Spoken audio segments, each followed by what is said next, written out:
Well, good morning, boys and girls. BP back here. Well, we're on our way up to Saskatoon. I actually been on the road here for a little while already. Just went past Aylesbury, up on number 11. Got through Chamberlain, Aylesbury, heading up towards Craik, and then keep on trucking up to Saskatoon. But check this out. It's 17 degrees outside. It's 7 o'clock in the morning, and right here it's starting to break up a little bit, but we got all this fog happening. How about that, eh? These guys over here, they got this friggin' fog, and our visibility is running basically about 75 yards, maybe. Yeah, that's about it. 75 to 80. So I suspect this afternoon somebody not too far from this general vicinity is going to get a thunderstorm, because the moisture in the air, and as that heat builds up, we're supposed to get up. They said it's supposed to get up with the humidex up to 40 degrees Celsius up here. So what the hell is that, guys? 40 plus we'll be easily pushing the 100 to 110 Fahrenheit, I'm thinking.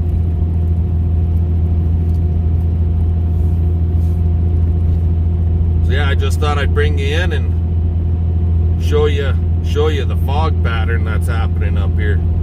And I see, since I was up here last week, the boys have been busy in the ditches, and the ditches are pretty much all cut, and the bales are made. The bales look good for what you can see of them.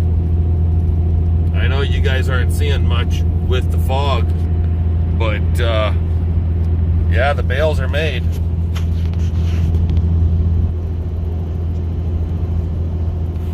Bring you in a little closer.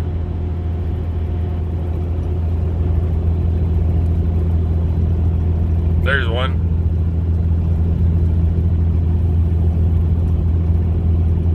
Oh, missed that one. There's one. You gotta look for them in the fog, guys. Sorry. If I flip you this way, then you'll be sideways when I make this video. How's that sound? So we'll keep you this way for now. There goes two. There's another one. They're like gophers popping out of the freaking woodwork. There's one. Blast the bastard. Blast him. Anyways, we're going to continue on. I don't know how far we're going to drive through this fog, but yeah, I suspect this afternoon / this evening, there's going to be some thunderstorm activity that sprouts up. That's for sure. We'll talk to you guys later. Well, hey guys. So we went to Saskatoon, we got loaded up, and our unload destination is K+S Potash Mine, Bethune, Saskatchewan. And that's where we are right now. Just getting escorted in by that truck right in front of me. And looks like we're going to be pulling in over here to unload. It's not much, it's only 4 friggin' pallets. So it shouldn't take very long.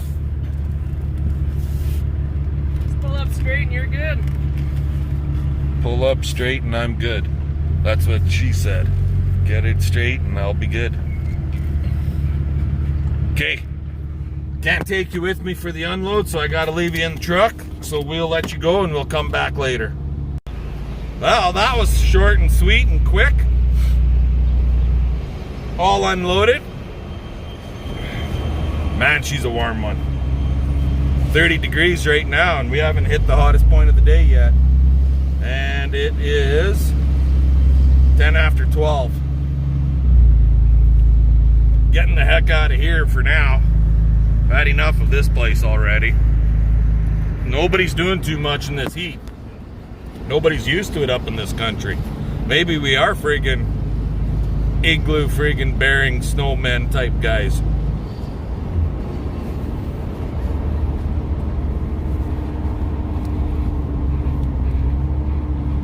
Gotta get past friggin' security here again. And all because of friggin' COVID, security here is friggin' everywhere you go. You gotta walk in the door and do the survey, put the mask on, blah, blah, fucking blah. Personally, it's a bunch of friggin' crap, but I guess you gotta be careful at times. And so, right now they've got an outbreak of COVID in this province. Kind of sort of outbreak within the Hutterite communities.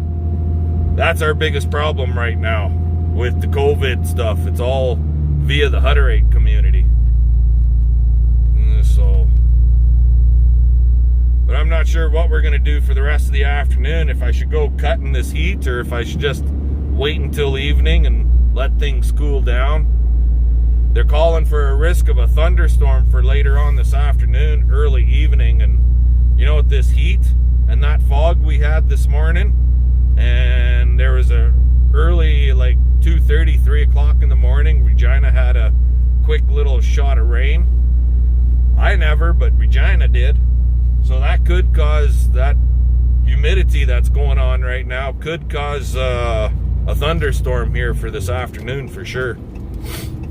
So it might just be a thing of go home, crawl into the friggin' basement of the house where it's nice and cool and have a siesta.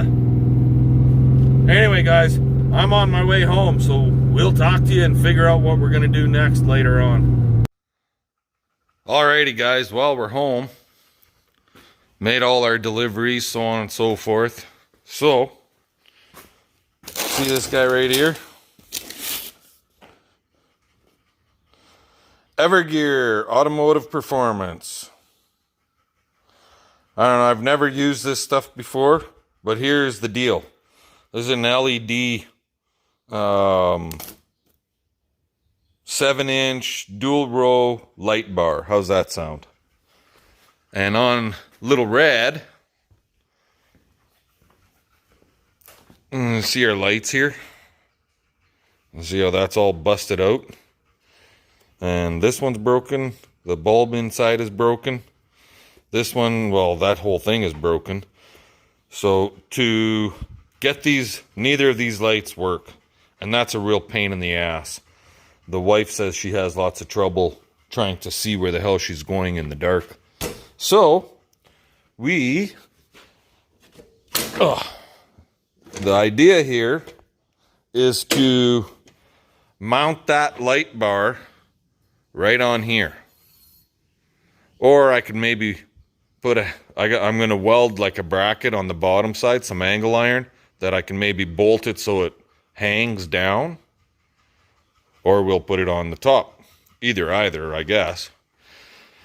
So that's the plan. So we're gonna get the batteries undone. Here's the thing. A lot of guys don't do it, or they don't say they did it, and they weld on their tractors. And I've welded on this tractor in the past, and then you blow up the friggin' alternator, and it's a piss off. So, and you don't know you blew your alternator until you get in it, and it's not putting proper voltage. So I'm gonna get in there, undo the batteries, and then I'm gonna figure out where we're gonna put that thing. If we're gonna mount it on the top side or if we're gonna mount it on the underside. I'll bring you guys back then. Alrighty, guys, so here's what we got going on. So I cleaned up the paint up here. I made this little bracket, this little plate, and this little plate. And I got them all leveled where I wanted them. Put one little buzz mark right there, and the friggin' power went out. I can't even weld these things in place. Son of a bitch. Friggin' power company. But, generally speaking, I'll grab this light.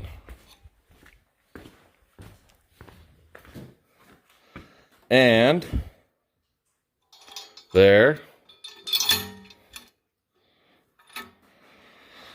And there. So once she's bolted in tight, That's how she'll sit, right in the center, right there, just like that. It's LED. That's the idea anyways, right? So, and I'm hoping that I can take the wiring from the headlights, actually right here, take this wiring and tap into the headlight wiring to work that one that we're installing. That's the plan. So maybe, since I got no power, maybe what we'll try doing is running a power wire from this here stuff to that. And when she turns the switch on, it should light up, right? That's theoretically. That's my thoughts anyways. We'll give it a try and we'll let you know. Well, there goes my lovely assistant. You wanna turn the lights on, baby?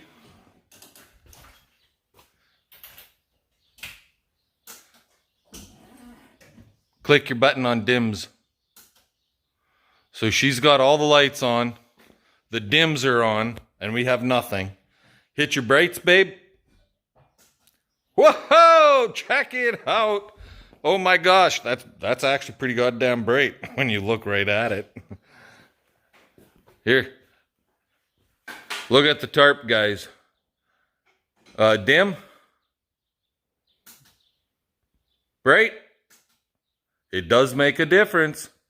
It does make a difference. So she's got that sucker going. The rooftop lights are all working. So that's the lights. Now we got to investigate the problem with the horn, because the horn don't work. Alrighty, if you want to shut it all down so we don't kill the batteries, I'll pull the horn out of it. And the horn, guys, on this little bugger is right here. That's the horn right there. So I got to get in behind here, pull that nut off. Right there, there's a little nut that holds that horn in place, and see there? That wire is not hooked up. So I got to get that wire hooked up and then we'll give that a try.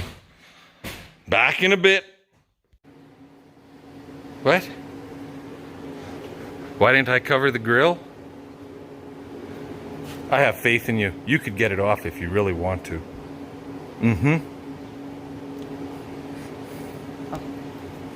I think I'm in shit. It's a little warm in here today, guys. Okay. Where's my horn?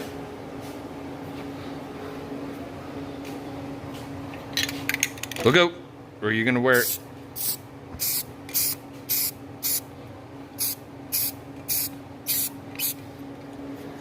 Okay. There. Now I got to play with the horn. We got to do some soldering on it. We'll talk to you in a bit. Alrighty, guys. So, never did get the horn to work. That thing's royally screwed. Let's just watch this here. See the tarp?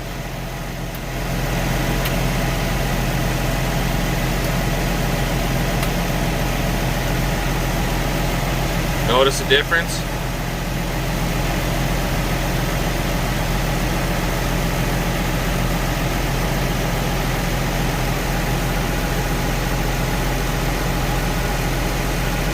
I'm not sure if the lights are working. I don't know what happened.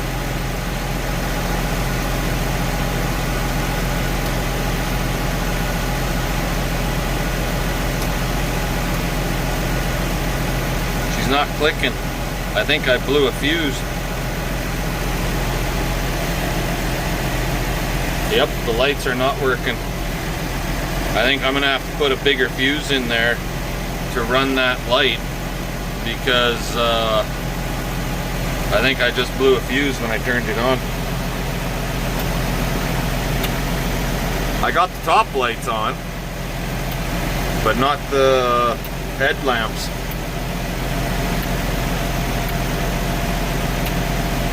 Nope. Back to the drawing board. Alrighty, so what it barrels down to is my dimmer switch. That fusible switch, like there's a high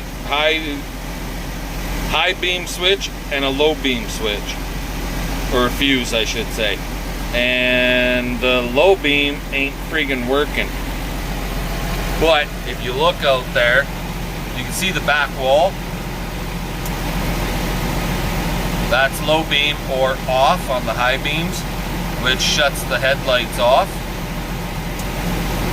and that's on. So that should give her some good enough lighting. Now if I can just figure out why that light and that light aren't working, we'll be laughing, because those used to work. I'm not sure why those aren't working. It could be just a burnt out bulb on the inside, so I gotta take them apart and figure that one out. But anyways, this makes me feel a whole heck of a lot better. She's got lights, so she should be a happy girl now. Yeah. Just suck for somebody coming down the road. That would suck. Anyway guys, with all of that, give us the old thumbs up. I'm going to continue playing with this. Comment, subscribe, and let's get her done.